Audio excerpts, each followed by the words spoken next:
آقا ما 30 شب برنامه رفتیم، یه شب رکورد کل برنامه ما شکسته شد به حضور این آقا.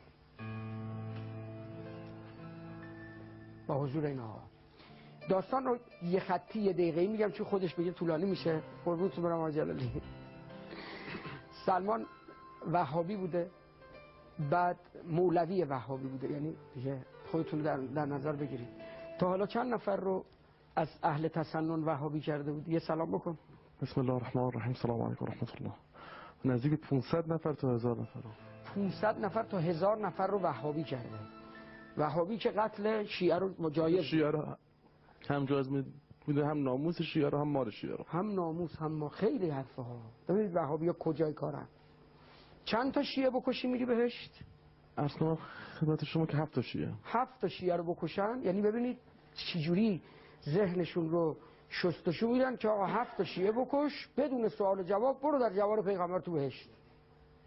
حالا ببین چه منطقیه.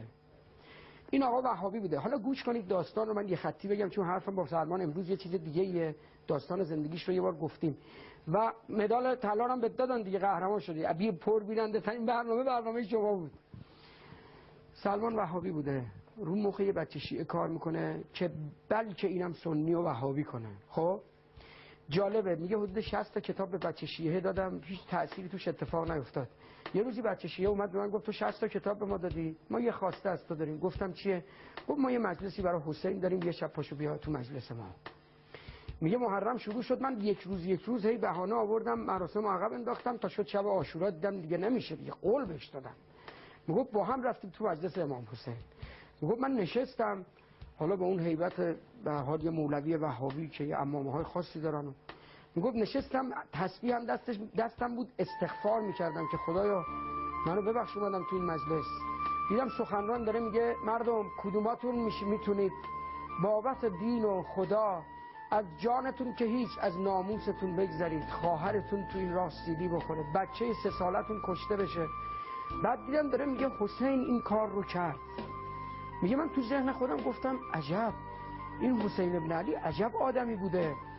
جالبه، میگه وقتی به خودم اومدم دیدم از لای ریش بلند یه مولوی وهابی داره اشک جاری میشه برای قربت و مظلومیت حسین. یه شبش عاشورا یه مجلس حسین این رو شیعه میکنه. باباش بهش میگه که متوجه میشه، دارم خیلی داستان رو خلاصه میگم، پدر متوجه میشه سلمان شیعه شده. بهش میگه سلمان ماکسیما برات میخرم، خونه برات میخرم، این حرفا رو نزن. سلمان شیطان پرست بشو ولی شیعه نشو. میگه گفتم نه بابا، من راهمو انتخاب کردم. همه اتفاقی که زندگی این مرد رو قشنگ کرد این بود که میگه یه روزی دیدم کل حسابای مالیمو خالی کردن، دیگه من شیعه شده بودم، هر چی هم زیر پام بود ماشینمو گرفتن، زندگیم رو گرفتن. یه رو به زنم گفتم بریم، من باید برم علومیه کار کنم، ببینم این خاطره‌ای که میگم فکرتون کجا میره. میگه در خونه رو باز کردم، خانومم دنبالم اومد، گفت حالا داری میری؟ من تو دم کوچه دنبالت بیام. اومدم دیدم که پدرم با 10-15 نفر جلومو گرفتن. کجا میری؟ گوش کنید، وقتی جلوتو گرفتن چی بهشون گفتی؟ گفتم شما هم سر راه میگیرید مثل اجدادتون. شما هم سر راه میگیرید مثل اجدادتون. شما هم سر راه میگیرید. میگه دیدم پدرم گفت از راهت بر نمیگردی. گفتم نه. بعد چیکار کرد سلمان؟ بعد عرض کنم خدمت شما با چوب زد تو سر من، افتادم. بعد دیگه نفهمیدم چی شد، بیهوش شدم. چاقو آوردم زدم به گردنم که گردنم قصه ببرن که نبرید. بعد 2-3 بار عرض کنم خدمت شما که زد رگ دستش نبرد، آخرش چاقو تیزتر آوردن که زدم به اینجا و رگ دستم بریدن. وقتی بیهوش اومدم گفتن که زنت هم اومده وسط. عرض کنم خدمت شما که زدنش به بچه‌ش سس شده. بچه خانومشون، ببین خانوم باردار میاد که آقا چرا شوهرمو دارید میزنید؟ میزنن خانومش هم اونجا بچه‌ش از بین میره. ما کجا اون کجایی که دید رو. چی گفتی؟ یه بار دیگه بگو. میگم ما کجا اون کسی که دید. ما که بیهوش بودیم، ما که ندیدیم، ما که زن حضرت فاطمه زهرا نبود. ما کجا اون کجا. ما خیلی فرق داره با ولی هرچی ما لکنت داریم، هرچی ما چیزایی به خاطر همون لحظه زبانی که داره بالا همون کتکی که از باباش و اطرافیانش خورد. حرفم اینه که این اتفاق میفته به خدا اصلا وقتی داستان زندگیش تعریف کرد من همین شب فهمیدم برنامه اتفاقی افتاد. 70 شب و روز تو مسجد جمکران رو کارتون خوابید با خانومش.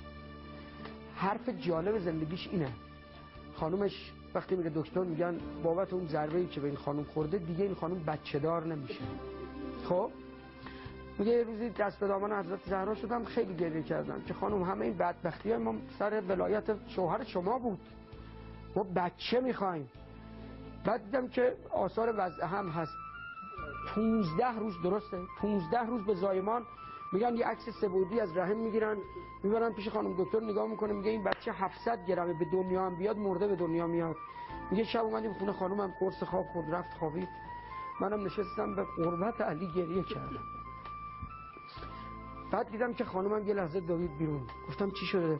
گفت سلمان یه خانوم اومد تو خواب من رو بغل کرد گفت دخترم منو میشناسی؟ گفتم نه. گفت من اسمم فاطمه دختر پیامبره، بچت رو ما حفظ میکنیم، این بچه برای ماست.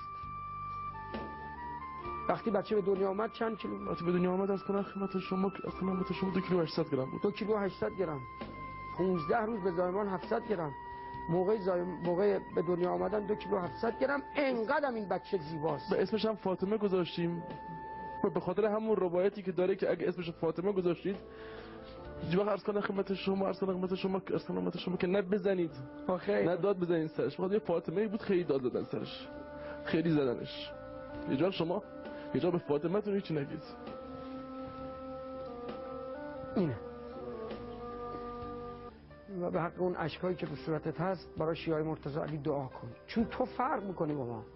من بارها گفتم ما تو تشیع امیرالمومنین یه چک هم تو گوشمون نخورده، یه نفر داد سرمون نزده. آقای فرهزاد خیلی حرف عجیبی زد، میگفت رفتم تو هیئت رزمندگان، رزمنده همه نشسته بودن، سلمان آورده بودن هیئت رزمندگان. آقای فرهزاد میگفت همه رزمنده نشسته بودن، میگفت در منم گفتم که شما اول برای ناموستون رفتید بعد برای مملکتتون رفتید. اگه تیر و ترکشی هم بدنتون هست برای ناموستونه، برای مملکتتونه، برای دینتونه. اما این اگه کتک خورد برای ولایت علی کتک خورد. این اگه مادرش به هر حال مادر بچه‌هاش رو زدن به خاطر ولایت علی زدن. این با شما خیلی فرق میکنه.